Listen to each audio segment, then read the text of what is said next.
The road was frozen mud, and it ran between two supply lines in the dark of a French winter. It was December 1944. There were men moving on that road every hour of every day. Trucks, jeeps, soldiers on foot carrying things from one place to another. Nobody paid much attention to anybody else. That was how it worked behind the front lines. You kept your head down. You kept moving. You did your job. On this particular morning, two officers crossed paths on that stretch of road near Nancy. One was white. One was black. The black officer, a second lieutenant, raised his hand in salute. The white officer, a first lieutenant, turned his shoulder. Kept walking. That was it. No words. No confrontation. Just a man deciding, in the space of 1 second, that the uniform on the other officer's back did not require his acknowledgement. Nobody stepped forward. Nobody said anything. The men nearby kept moving, kept their eyes forward, kept doing what they were doing. Because this was not unusual. This was Tuesday. This was the way things worked in the United States Army in 1944, and everyone on that road understood it, and almost everyone had decided, quietly and privately, that there was nothing to be done about it. Then they heard a jeep. The sound of the engine came, before the vehicle, and then the vehicle appeared, and then it stopped. And the man who stepped out of it was not a man you ignored. He was 59 years old, and he wore 2 ivory-handled pistols on his belt, and he had 4 stars on his collar, and his name was George Smith Patton, Jr. He did not look around. He did not ask what had happened. He walked directly toward the white lieutenant, and the way he walked was the way a man walks when the decision has already been made. Every man on that road went still. There was no speech. There was no preamble. What happened next took less than 2 minutes, and it would travel through the Third Army faster than any operational dispatch issued that winter, through foxholes and field hospitals and supply depots and regimental headquarters, until it reached men who had never seen Patton in person and would never forget what they heard. But before we get to what he did, you need to understand who was standing on that road. You need to understand what kind of army these men belonged to, and what it had cost to get them there, and why a 2-minute moment on a frozen stretch of French road could carry the weight it did. Because what happened that morning was not just about a salute.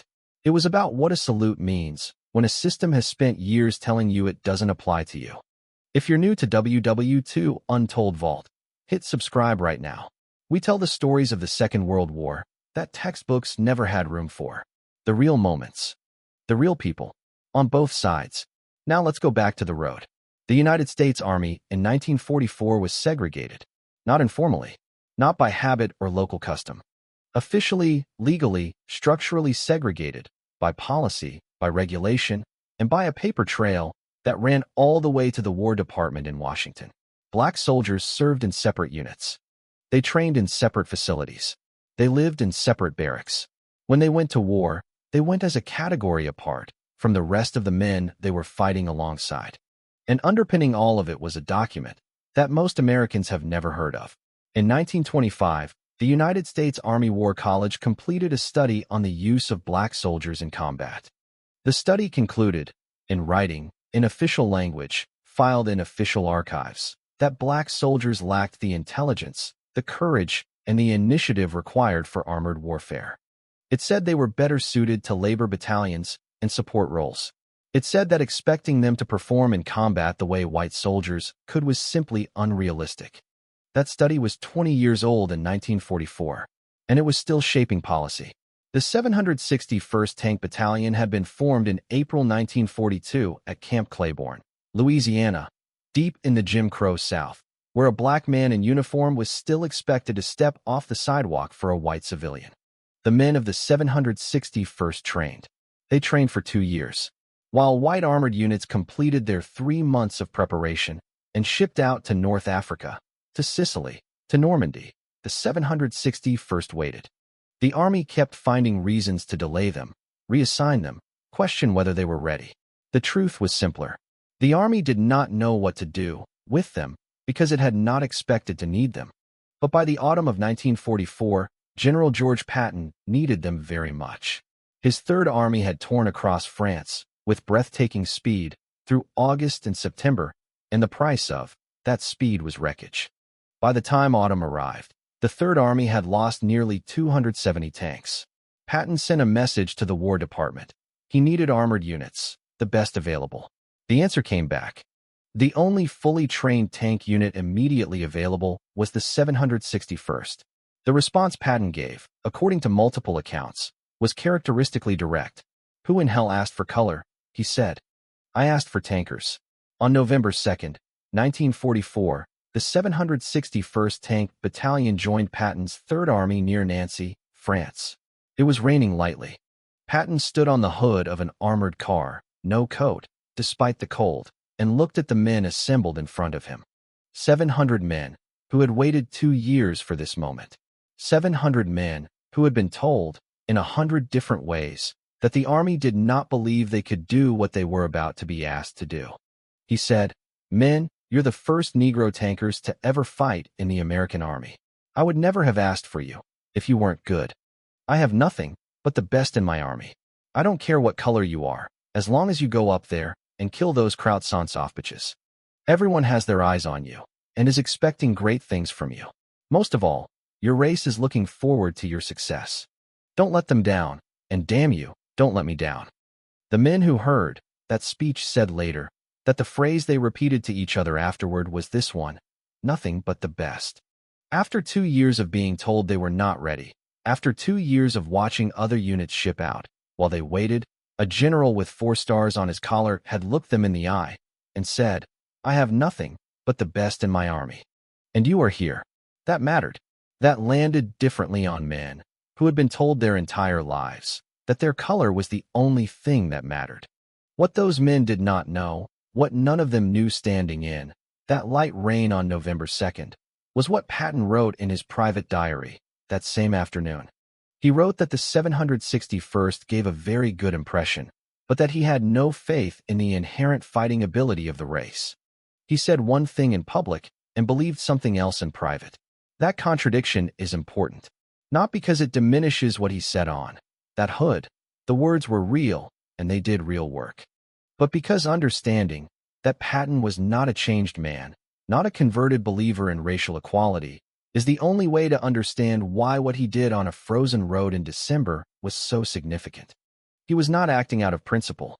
He was acting out of something else entirely. And that, in the end, may be the most important part of the story. So now we go back to the road. Back to the moment the Jeep stopped. Back to the 2 officers standing in the mud. Back to the 4 stars on the collar of the man walking toward them. You need to know one more thing before that story completes itself.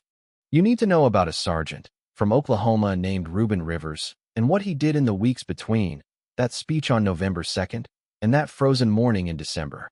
Because Reuben Rivers is the reason the salute matters. He is the weight underneath the moment. And his story will tell you everything you need to know about what Patton was really defending when he stepped out of that Jeep. His name was Reuben Rivers, and he was from Tecumseh, Oklahoma. That is not a famous town. It is a small place in the flat middle of the state, the kind of place where a young black man in 1930s America learned early how the world worked and what it expected of him, and how much space he was permitted to take up in it. Reuben Rivers grew up working. He knew engines. He knew how to repair things with his hands and how to keep moving when things broke down. He was 23 years old when he was assigned to the 761st Tank Battalion. He was 24 when he died. In between those two facts is a story about what a man does when the institution he serves does not fully believe in him, and he decides to prove it wrong anyway. The 761st arrived in France on October 10, 1944, coming ashore at Omaha Beach. The sand where they landed had already been paid for in blood 4 months earlier. They moved inland and attached themselves to the 26th Infantry Division, and on November 2nd they stood in a light rain near Nancy and listened to George Patton tell them they were the best he had. 5 days later, they entered combat for the first time. The town was called Morville-les-Vic, in the Lorraine region of northeastern France. The fields around it were frozen. The roads were narrow. German defenders had prepared their ground. With care, they had been doing this for months, and they were not going to give up Lorraine quietly. What the German commanders did not fully account for was this. The men coming at them had something to prove that went beyond winning a battle. They were fighting the Germans, yes, but they were also fighting every document, every regulation, every quiet decision by quiet men in quiet offices, that it said they could not do this, that they were not capable, that the color of their skin was relevant information when measuring their courage. Reuben Rivers was in the lead tank that first morning. German engineers had built a roadblock across the advance. Trees felled across the road, mines buried in the mud around them, small arms fire coming from 3 directions. The tank column stopped. When a column stops in the open, under fire, men die while standing still. The math of it is simple and brutal. Rivers opened his hatch. He climbed out. Under fire. Not. After the firing stopped. Not during a lull. Under active fire, he attached a cable from his Sherman tank to the nearest tree. He climbed back in. He drove. The tree moved. The road opened. The column advanced. He did this the way a man fixes a fence that needs fixing. Quickly, without ceremony, because there was work to do, and standing still was worse. That action earned him a silver star. He would not live to hold it. The 761st pushed through Morville-les-Vic and kept going. Day after day, town after town, they moved through terrain that the German army had spent months fortifying. They lost men. They lost tanks. They repaired what could be repaired in the open air with cold hands and went back to the line. They did not stop. They did not ask for time. That was not available to them. Meanwhile, 11 days into November, something was happening far to the north in the Ardennes forest of Belgium that no one on the Allied side had yet understood. Hitler's generals had been planning in secret for months. The objective was to split the Allied line, recapture the port of Antwerp, and force a negotiated peace before the Americans and British could push into Germany. The plan depended on speed, on surprise, and on the Allies not knowing it was coming until it was already too late to stop. On December 16, 1944, more than 200,000 German troops hit a thinly held section of the Allied front in the Ardennes. They hit it at dawn, in fog, with artillery and armor, and they tore through. Within days, the German advance had created a massive bulge in the Allied line, which is why history remembers it as the Battle of the Bulge, and the key crossroads town of Bastogne in Belgium was surrounded. Inside Bastogne, 15,000 American soldiers, most of them from the 101st Airborne Division. Around Bastogne, 50,000 German troops. The Americans had ammunition for a few more days. They had wounded men in unheated buildings. They had one road in and out of the town, and the Germans were working to close it permanently. The German commander sent a formal message to the American commander inside Bastogne. Surrender, it said, or face total annihilation. Brigadier General Anthony McAuliffe read the message. He looked at his officers. He said, approximately, a surrender? Ah, nuts. His written reply to the German commander consisted of a single word, nuts.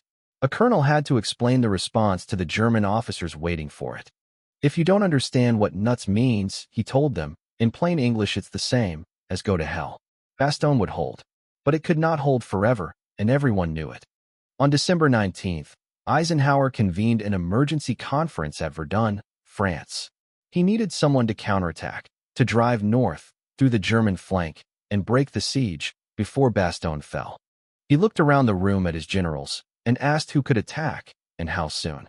The room was quiet for a moment. Then Patton said, I can attack on the morning of December 22nd. 3 days from now. The other generals stared at him. Moving an entire army 90 degrees in winter, turning it away from one direction of advance and pointing it at a completely different one, requires coordinating hundreds of thousands of men, thousands of vehicles, fuel lines, supply routes, ammunition trains, all of it in darkness and cold across roads that ice had made treacherous. Senior staff officers, who had spent careers studying military logistics, said afterward that it should not have been possible in 72 hours. Some said it was the most demanding movement operation of the entire European war.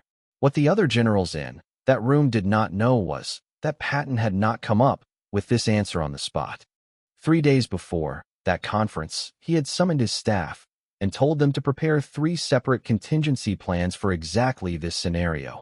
A German breakthrough in the Ardennes requiring a rapid northward pivot. He had looked at the map, seen the vulnerability, and prepared for a crisis before the crisis arrived. When Eisenhower called on December 19th, Patton did not calculate. He reached into a drawer that was already full. He said 3 days, because the work was already done. That is not boldness in the way most people mean the word. That is something colder and more demanding. The discipline of a man who prepares for the worst outcome before it has a name, because he knows that when the worst outcome arrives, there is no time left for preparation. His Third Army began its pivot on December 20th. The 761st Tank Battalion was part of it. They moved north through the Ardennes in temperatures that fell below zero. Ice formed on the treads of their Shermans. When a tread came off, and they came off on the frozen roads, in the dark, the crew climbed out and repaired it in the open air without shelter. Then they got back in and kept moving. There was no other option. The men in Bastogne had been waiting long enough. It was during these weeks, in the frozen grind between Morville-les-Vic and the push toward Bastogne, that Reuben Rivers did the thing that would define his name, and that would be buried for 53 years, and that would finally surface in a White House ceremony in January of 1997, with his sister standing in his place. November 19, 1944. Gebling, France. Before dawn, the ground was frozen. A thin crust of sleet had settled overnight on the mud. The 761st was ordered to hold its position until reinforcements arrived. Reuben Rivers had already been wounded. A mine had torn into his leg days before, and the battalion surgeon had told him clearly, "You need to be evacuated.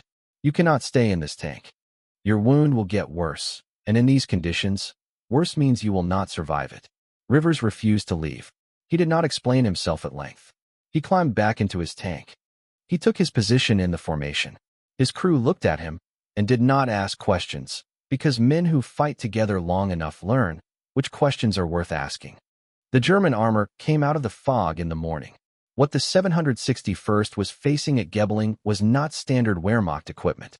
These were Jagdtigers, the heaviest armored vehicles the Germans had put in the field, weighing nearly 70 tons, armed with a 128mm gun that could destroy a Sherman at ranges where the Sherman could not effectively return fire. They were not supposed to be stoppable by the equipment the 761st was carrying. The math, again, was not favorable. Rivers fought anyway. He engaged the German vehicles. He maneuvered. He directed his crew. He did this with a wound in his leg that should have had him in a field hospital, on a cot, waiting for a surgeon. Then 2 shells hit his tank in rapid succession. His crew tried to pull him out. They could not reach him in time. Reuben Rivers was 24 years old. That same day, his company commander, a man who had watched Rivers climb out of a burning situation more times than he could easily count, sat down and wrote a formal recommendation for the Medal of Honor. He wrote it carefully, with specific detail, because he understood something about how institutions work. He understood that, if the details were not on paper immediately, they might not make it on a paper at all. He had been in this army long enough to know how these things went. The recommendation was filed. It was processed. It moved through channels designed, by their very structure, to slow things down and find reasons to say no. It was classified. It went into a drawer. Reuben Rivers waited there for 53 years. The men of the 761st knew what had happened at Gebling. They carried it with them through the Ardennes, through the Siegfried Line, through the final months of a war that was slowly, at terrible cost, being won. They carried it home in 1946, when they returned to an America that offered them no parade, no ceremony, no formal acknowledgement of what they had done or what they had paid. Some of them went back to the South, where the laws still said what they had always said. Some of them found that the uniform they had worn, the tank they had driven, the friends they had buried, none of it changed what was permitted and what was not on this side of the Atlantic. The system that had told them for 2 years that they were not ready had one more thing to say to them when they got home. It said, "Welcome back. Now go to the back of the line." This is the world that produced the moment on the road near Nancy. This is what was underneath that curt refusal, one white lieutenant turning his shoulder at one black lieutenant on one frozen morning. It was not a personal decision. It was a system expressing itself through a single body, in a single gesture, because the system had taught that man that this was acceptable, that the rules did not fully apply, that caste moved faster than rank. And this is why, when the jeep stopped, and George Patton stepped out. The men on that road understood, without being told, that something different was about to happen. They had just never seen it before. The temperature at Gebling on the morning of November 19th, 1944, was below freezing. The ground had been soft mud 2 weeks earlier, and the cold had come in the night and locked it solid. The ruts left by tank treads were frozen in place, hard as concrete, and when the Shermans moved, over them they jolted and ground against each other, and the men inside held on to whatever they could find. The smell inside a tank on a morning like that was metal and engine oil, and the particular cold that comes through steel plating and does not leave. Reuben Rivers had been fighting for 12 days. In those 12 days, the 761st had pushed through 6 French towns. They had taken fire from artillery, from anti-tank guns, from infantry with Panzerfausts, who let the Shermans get close before firing. They had lost men. They had lost tanks. They had repaired what could be repaired in the open air, in the cold, and they had kept moving. Rivers had not slept more than 4 hours at a stretch in 12 days. None of them had. On the morning of the 19th, the 761 Estes, a company was moving on Gebling, a village near the German border in the Saarland. The Germans had fortified it. Anti-tank guns covered the approach roads. Infantry had dug into the buildings and the hedgerows around the perimeter. Taking Gebling meant going at it directly, because the terrain on either side did not permit flanking. The column was moving when Rivers's tank hit the mine. It was a Tellermines, a German anti-tank mine, designed specifically to stop a Sherman. The explosion came up through the undercarriage. It did not destroy the tank, but it tore open the leg of the man in the commander's hatch. That man was Reuben Rivers. The medic who reached him said the wound was serious. He said Rivers needed to be evacuated to the field hospital immediately, before infection set in, before the cold made it worse. He said in plain language that Rivers could not continue fighting. Rivers looked at him and said no. Not no with an explanation. Not no with a reason. Just no. He climbed back into the commander's position. He gave the order to advance. A company kept moving toward Gebling. There is a specific kind of decision that gets made in combat. Not the dramatic decision, not the one made in the heat of the moment, when the adrenaline is running and thought has been replaced by reflex. This was the other kind. The deliberate kind. The kind where a man has a moment of stillness, looks at what is in front of him, understands what it will cost, and chooses to do it anyway. Rivers understood what refusing evacuation meant. He was an experienced soldier by that point. He knew what a wound like his did to a man over hours and days. He chose to stay because his company was going into Gebling and he was their commander, and that was the end of it. A company took Gebling that day. They pushed the German defenders out of the buildings and the hedgerows and the fortified positions, and by afternoon the town was clear. Rivers commanded his tank through every hour of it. The 761st kept moving. Rodelby, Bugeltroff, Tedding. The names of French villages that most Americans have never heard of and never will, and that men from Oklahoma and Georgia and Alabama fought through in the winter of 1944 while their wounds stiffened in the cold. On November 19th, the same day Rivers had refused evacuation, the column engaged German armor near Gebling again. The fighting was close and fast, the kind of engagement where the difference between surviving and not surviving is a matter of who sees whom first and who fires first. Rivers was in his hatch. He saw the threat. He called it out. He brought his gun to bear. The German round hit his tank before he could fire. The Sherman went up. The crew tried to reach him. The fire was too fast and too total. Reuben Rivers was killed on the same day he had refused to leave his tank. He was 23 years old. His company commander, Captain David Williams, sat down that evening and wrote an after-action report that was also a Medal of Honor recommendation. He wrote it the same day because he was afraid that if he waited, the details would be lost or the paperwork would disappear into the machinery of a war that was still very much in progress, or someone would decide it was not worth the trouble. He wrote every detail he could remember. He submitted it through official channels. The Army received it, processed it, and classified it. The recommendation would sit in a file for 53 years. But none of that was known on November 19, 1944. On November 19th, the 761st was still fighting. They would keep fighting for another 171 days. 3 weeks after Reuben Rivers died, Adolf Hitler launched the last major German offensive of the war.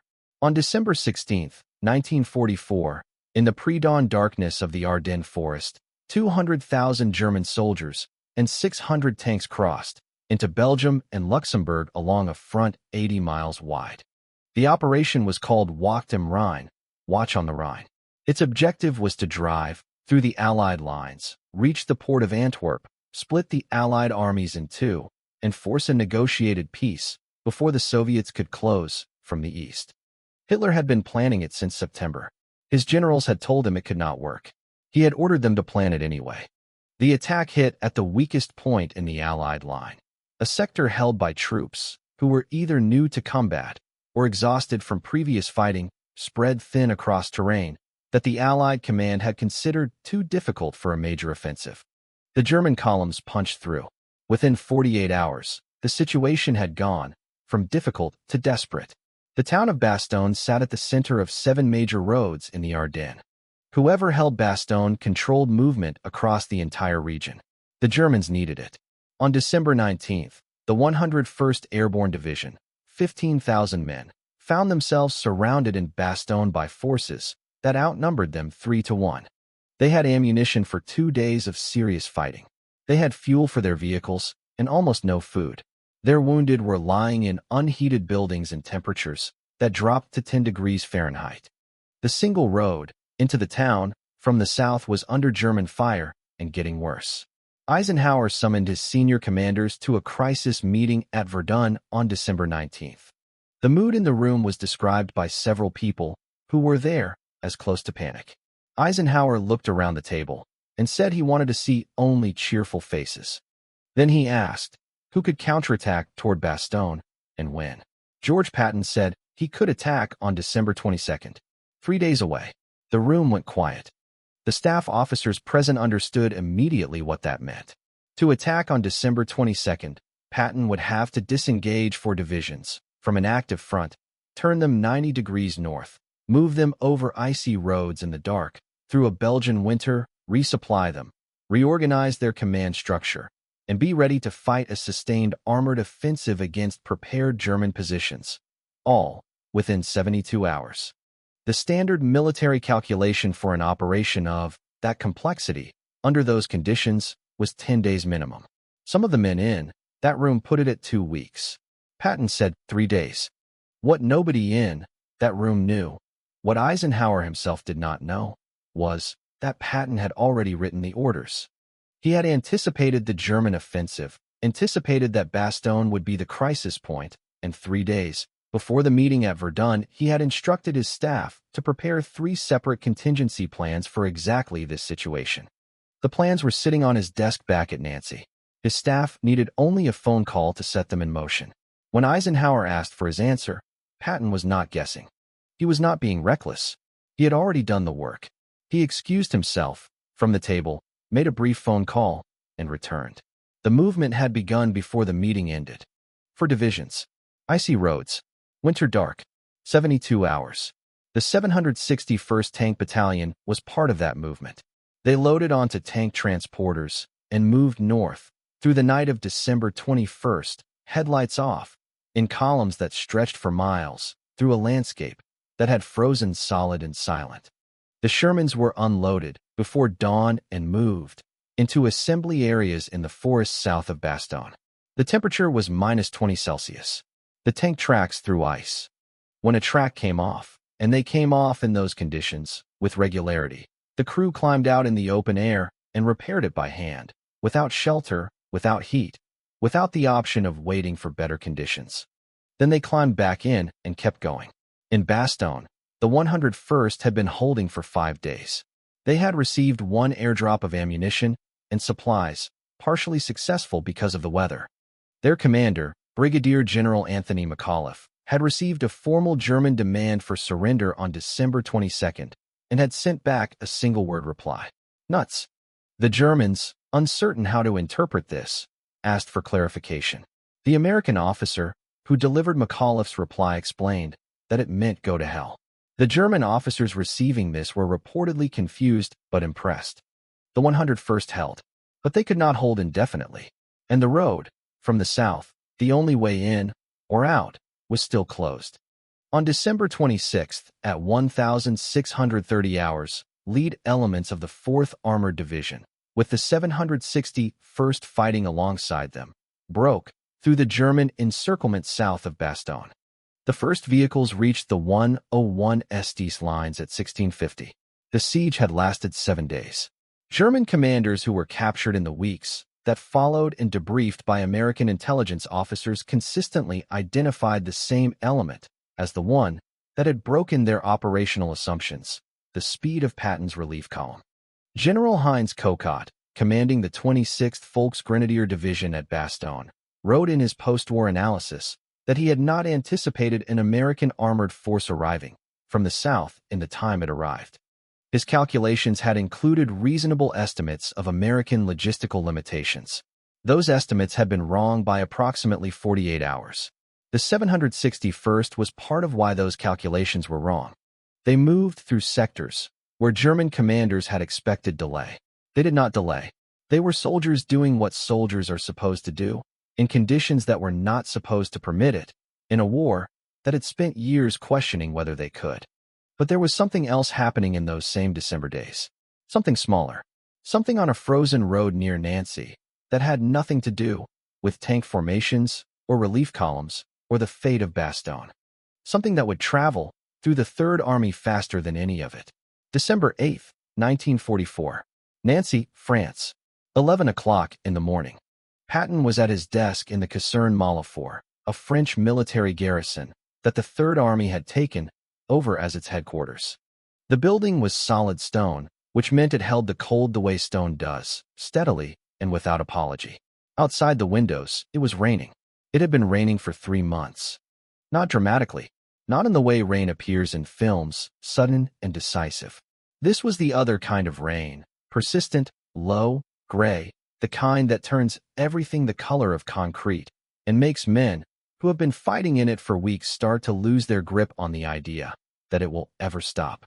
The mud it produced had eaten tank treads, swallowed supply trucks to their axles, and grounded the air support that Patton needed to keep his offensive moving. He could not order the rain to stop. He could order almost anything else in the European theater, but not that. Patton picked up the telephone and asked for Chaplain James O'Neill. O'Neill was the Third Army's chief chaplain, a soft-spoken man from Indiana, not easily rattled, accustomed to being asked for things that were difficult to provide. But when Patton's request came through, even O'Neill paused. Patton wanted a prayer for good weather. He wanted it written. He wanted it distributed to every man in the Third Army. All 250,000 of them. O'Neill raised the obvious concern. He said, with considerable diplomacy, that it was not generally the practice of religious authorities to petition God for favorable killing weather.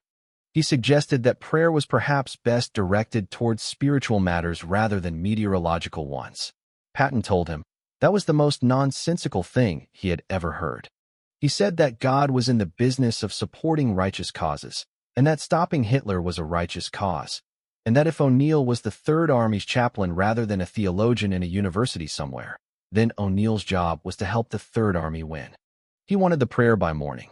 O'Neill wrote it that night. It read, in part, Almighty and most merciful Father, we humbly beseech Thee, of Thy great goodness, to restrain these immoderate rains with which we have had to contend. Grant us fair weather for battle. Graciously hearken to us, as soldiers who call upon Thee that, armed with Thy power, we may advance from victory to victory. Patton read it the next morning. He approved it. He then did something that no field manual had ever suggested and no staff officer would have recommended. He ordered 250,000 copies printed. He had them distributed to every soldier in the Third Army before Christmas. He signed a Christmas greeting on the back of every card himself. On December 23rd, the day after Patton's attack toward Bastogne began, the clouds broke. The sun came out over the Ardennes for the first time in weeks. Allied aircraft were in the air, within hours, striking German columns that had been moving freely under cloud cover for a week. Whether that was providence or coincidence is a question each person answers for themselves. What it was not is luck. The prayer existed because one man, alone in a stone building in the rain, decided that asking for help was not beneath him. He was 59 years old. He commanded 250,000 soldiers. And he picked up a telephone to ask a chaplain for a prayer, because he had run out of things he could control, and he knew it. That is not the image that comes to mind when most people hear the name Patton. The image that comes to mind is the one from the newsreels, the pistols, the helmet, the posture that said he had personally invented the concept of confidence. That image was real. It was also incomplete. The man who stood on the hood of that armored car on November 2nd and told 700 black soldiers he had nothing but the best in his army, that man went back to his desk the same afternoon and wrote in his diary that he did not believe in their inherent fighting ability. He was a man who said brave things in public and harbored doubts in private. He was not a saint. He was not a villain. He was something more difficult and more interesting than either. He was a man who understood that leadership is not about what you feel. It is about what you do. And in the first week of December 1944, what he did, alone, without an audience, without anyone to perform for, was ask for help. Quietly, in a stone room in the rain. Now go back to the road. It was sometime in December, and the road was the frozen mud track that ran between the supply lines near Nancy, and two officers had crossed paths on it, and one of them had decided that the rules did not apply to him that morning. The white lieutenant, who had refused to salute, was not a combat soldier. He was a rear echelon officer, the kind of man who processed supply manifests and coordinated with quartermasters and had not been tested by the particular education that comes from being shot at. He had not watched a friend die in a burning tank. He had not repaired a thrown track in -20-degree air with his bare hands. He had, however, absorbed the institutional certainties of the segregated army, and those certainties had told him, reliably and repeatedly, that this was acceptable. Nobody had ever told him otherwise. Not with any force. Not in a way that cost him anything. Patton's jeep came down the road. The accounts of what followed were given by multiple witnesses over the years that came after, black and white enlisted men who were present or nearby, men who told the same story in the same essential terms even when the specific words varied. No recording existed. The Third Army was not documenting itself on that particular stretch of road that morning. What survives is testimony, and testimony has to be treated as testimony. But the substance of it was consistent enough, across enough different people, to carry real weight. Patton got out of the jeep. He did not look around to assess the situation. He did not ask for a briefing or an explanation. He walked directly to the white lieutenant, and the way he moved was the way a man moves, when there is no ambiguity left in him about what he is about to do. He ordered the lieutenant to salute. Now, in front of every man standing on that road, the lieutenant saluted. Then Patton turned to the black lieutenant, the officer whose salute had been refused, who had been standing there absorbing what the army had always told him about the conditional nature of his authority, and Patton saluted him. Formally, correctly, by the book. And then he turned back to the white lieutenant, and he said what witnesses would still be repeating decades later. The specific words have been recorded differently in different accounts, but the substance never varied. Rank is rank. The color of the skin above the collar does not change what is on the collar. Insubordination is insubordination regardless of who it is directed toward. In the Third Army, the uniform code would be observed. Then he got back in his jeep and drove away. He did not convene a hearing. He did not file a report with the Inspector General. He did not give a speech about equality or justice or what America was supposed to stand for. He saw a violation of military discipline, and he corrected it with the authority invested in his 4 stars, in real time, in public, without waiting to be asked. The whole thing took less than 2 minutes. What happened in the minutes and hours and days after that was something that no memo could have produced and no policy document could have engineered. The story moved. It moved through the Third Army the way things move in armies. Not through official channels, not through broadcasts, but through the particular human network of men who tell each other things in foxholes and mess tents and the back of trucks because they have nothing else to read and nothing else to talk about. And this is the kind of story that demands to be passed on. It reached men who had never seen Patton. It reached supply depots 30 miles from the front. It reached field hospitals, where men with wounds were lying awake in the night, and someone came in and told them what had happened on the road near Nancy, and they lay there and thought about it in the dark. The men of the 760 first heard it. They were still fighting by then, pushing through the Saar, approaching the German border, continuing the advance that had begun on that cold morning in Morville on November 7th. They heard it between engagements, passed from crew to crew, tank to tank. And here's the thing about why it traveled that far and that fast. It was not because it was dramatic. 2 minutes on a road is not dramatic. It was not because Patton had delivered a speech about racial equality, because he had not. It was not because the army had changed, because it had not changed. It traveled because it was rare. In an institution that had codified inequality into its own regulations, seeing the code enforced equally, seeing a man with 4 stars step out of a jeep and insist that rank meant rank, right there, right now, in front of witnesses, was unusual enough to be news. It was anomalous, and anomalies get remembered. Every soldier who heard it received a message that 2 years of waiting and 12 days of combat and Reuben Rivers dying in a burning tank had not been able to deliver with the same clean force. The message was this: in this army, in this moment, your rank means what it says it means. Someone with enough authority to make it true has decided to make it true. It was a small thing. The army was still segregated. The War College study still existed. Reuben Rivers's Medal of Honor recommendation was still sitting in a file somewhere, unprocessed. None of that had changed. But the men who heard the story stood a little differently after hearing it. Not because everything was fixed. Because one man had decided, on a frozen road, that the thing in front of him was wrong, and he was going to correct it. Immediately. Without ceremony. Without waiting for the right moment or the right audience. The right moment was the moment he saw it. The audience was whoever happened to be standing there. That is not a complicated principle. It is not a military principle. It is just what it looks like when someone with authority decides to use it honestly, once, in a small moment, in front of witnesses. And it turned out, that was enough for the story to travel all the way to Bastogne and back. The war in Europe ended on May 8, 1945. By that point, the 761st Tank Battalion had been in continuous combat for 183 days. They had fought from the Moselle Valley in France, through the Siegfried Line, into Germany and finally, into Austria, where on May 5th they made contact with Soviet forces near the town of Steyr. The two armies, one that had come from the east, one that had come from the west, shook hands across the rubble of a bridge over the Enns River, and the fighting was over. The 761st had destroyed more than 30 enemy tanks.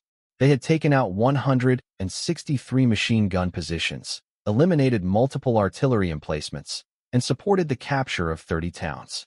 They had done this over 6 months of winter and spring fighting, in temperatures that dropped to -20, through terrain that had been specifically engineered by German military planners to stop exactly the kind of armored assault they were conducting. They had lost 36 men killed in action. More than 200 had been wounded. They came home in 1946. There were no parades for the 761st. There were no ticker tape welcomes. There was no public ceremony at which anyone stood up and said what they had done, or what it had cost, or what it meant. They came back to a country that was celebrating its victory, and they came back to the same country they had left, the one where, in large parts of the American South, a black man in uniform was still expected to step off the sidewalk for a white civilian. Some of them went home to Mississippi. Some went home to Georgia. Some went home to Louisiana, where Camp Claiborne had been, where they had trained for 2 years in the Jim Crow South, before anyone would let them fight. They went home to towns where they could not sit at a lunch counter beside a white man, could not vote, without harassment, could not walk into certain buildings that their tax dollars maintained. They had just spent 6 months fighting for the country those buildings were in. They did not say much about it publicly. That was not what men of that generation did. They came home, and they worked, and they raised their families, and they carried what they had seen and done in the place where men of that generation carried things, somewhere inside, somewhere quiet, somewhere that didn't come out, unless the hour was very late, and the company was very specific. Captain David Williams had submitted his Medal of Honor recommendation for Reuben Rivers on the evening of November 19, 1944, the same day Rivers died. He had written every detail. He had submitted it through every proper channel. He had done everything a man was supposed to do. The recommendation was processed. It was reviewed. It was classified and routed through a system that the Army's own investigators would later describe as having been structured, whether intentionally or not, to produce an action on requests of this kind. There was no single person who rejected it. There was no memo that said, "Do not honor this man because of his race." There was simply a file that moved through offices and came to rest in a drawer and stayed there. Patton did not intervene. He may not have known. He was dealing with the Saar offensive, the Rhine crossing, the final push into Germany. He was the commanding general of an army in the field in the last 6 months of the most destructive war in human history. And on December 9, 1945, 7 months after the war ended, he was in a staff car outside Mannheim when a truck ran into it. His neck was broken. He never recovered. He died on December 21, 12 days after the accident. He was 59 years old. He had commanded the Third Army for 550 days. With Patton gone, there was no one of sufficient rank or inclination to pull Reuben Rivers's file out of whatever drawer it had landed in and push it through. The Army moved on. The war became history.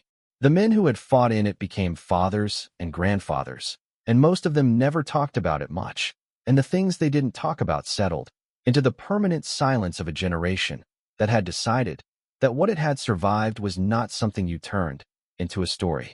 But the file existed, and eventually, someone went looking for it. In 1992, the United States Congress directed the Army to conduct a study into whether racial discrimination had prevented black soldiers from receiving the Medal of Honor during World War II. The investigators who conducted that study spent 2 years going through archives, interviewing surviving veterans and their families, and reading documents that had not been read in decades. What they found was not ambiguous. The study, completed in 1993 and submitted to Congress, concluded that racial discrimination had been the reason that qualified black soldiers had not received the Medal of Honor. It was not a question of paperwork problems or administrative oversight. It was discrimination. The Army's own investigators used that word in an official document about their own institution. 7 men were identified whose cases had been wrongly handled. One of them was Reuben Rivers. On January 13, 1997, President Bill Clinton stood in the East Room of the White House and presented the Medal of Honor to the families of those 7 men. 6 of the recipients had died before the ceremony. One, Vernon Baker, was still alive, and he stood there himself, 80 years old, and received what had been withheld from him for 52 years. Grace Woodfolk was Reuben Rivers's younger sister. She came to Washington from Oklahoma to receive her brother's medal. She was in her 70s. She had grown up knowing what her brother had done and knowing that the country had never formally acknowledged it, and she had lived with that knowledge for more than half a century. She stood in the East Room while the citation was read aloud. It described November 19, 1944, in Gebelling, France. It described the mine, the wound, the refusal to evacuate. It described how Rivers had continued to lead his company through an entire day of combat on a leg that should have put him in a field hospital. It described the moment his tank was hit. When the medal was placed in her hands, Grace Woodfolk looked at it for a long time. She did not speak immediately. She held the small velvet box and looked at what was inside it, and the room was quiet. Her brother had been 23 years old. He had died on a frozen morning in a French village that most Americans could not find on a map. He had died the same day he refused to leave his tank, the same day he chose his company over his own survival, the same day he made the kind of decision that the Medal of Honor exists to recognize. And it had taken 53 years for the recognition to arrive. The fighting had been done on time. The acknowledgement was 53 years late. George Patton was not a good man in the simple sense of that phrase. He slapped a hospitalized soldier in Sicily and called him a coward. He made statements about race, in private and occasionally in public, that reflected the worst of his era and his class. He was profane and vain and difficult to command, and Eisenhower came close to relieving him twice. He was contradictory in ways that cannot be resolved into a clean narrative. The man, who said he had nothing but the best in his army, wrote in his diary the same afternoon that he didn't believe it. None of that disappears. It is all part of who he was. But on a frozen road in December 1944, Patton stepped out of a jeep and enforced the Uniform Code of Military Justice, without ceremony, without deliberation, and without waiting for anyone to ask him to. He saw something wrong, and he corrected it. Immediately, in front of witnesses, with the full weight of 4 stars behind it. He did not do it because he had changed. He did not do it because he had reflected carefully on the history of race in America or arrived at some new moral understanding. He did it because a soldier was not saluting an officer, and that was against the rules, and Patton enforced rules. The result, whatever the motivation, was that men who had been told their entire lives that their rank was conditional discovered, briefly and unexpectedly, that someone with the authority to make it otherwise had decided to do exactly that. That is not a complete story. It is not a redemption arc. It is not the ending that the men of the 761st deserved after 183 days of combat and a year of waiting before that. But it is what actually happened. And sometimes what actually happened is more instructive than the story we would have preferred. The lesson is not complicated. Systems do not correct themselves. They correct when individuals with authority choose enforcement over convenience, when they decide, in a specific moment, in front of specific people, that the thing they are looking at is wrong, and they are going to do something about it right now, not later, not after a study, not after a committee has met. Patton chose that once, on a road, in the cold, without an audience he had selected or a moment he had prepared. And it was enough for the story to travel from Nancy to Bastogne and back, through foxholes and field hospitals, to men who had never met him and would never forget what they heard. An institution is only as just as its highest authority is willing to be, on the smallest occasion, in front of witnesses, without waiting to be asked. That is the lesson. It does not belong to the military. It belongs to anyone who has ever held authority over another person and had to decide, in a moment, that cost them something, whether to use it honestly. Think about the people you know who had that authority. Think about the moments when they used it and the moments when they didn't. Think about what it meant to the people watching. Now think about what you would have done standing on that road before the Jeep arrived. If this story stayed with you, if you found yourself thinking about Reuben Rivers or about what it means to lead in the moments that cost you something, leave a comment below. Every comment is another time this story gets told to someone who hasn't heard it. And if you want to keep hearing the stories of the Second World War that history books never had room for, the real moments, the real people on both sides of every front, subscribe to WWII Untold Vault. We don't tell history. We tell the people inside it.